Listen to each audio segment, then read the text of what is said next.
আর বাংলাদেশে আমাদের হিন্দুরা ঘরছাড়া হচ্ছে, তারই বিরুদ্ধে আমরা রুখে দাঁড়িয়েছি।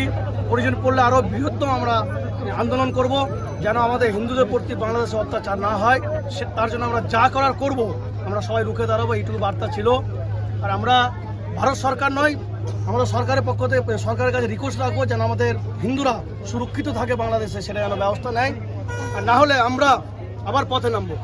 আপনার নাম আর কি দায়িত্বে রয়েছে? আমার নাম মহেন্দ্র মণ্ডল, বর্তমানে হিন্দু সংস্থার সাথে যুক্ত, তপনদার অনুগামী হিসেবে। চলো।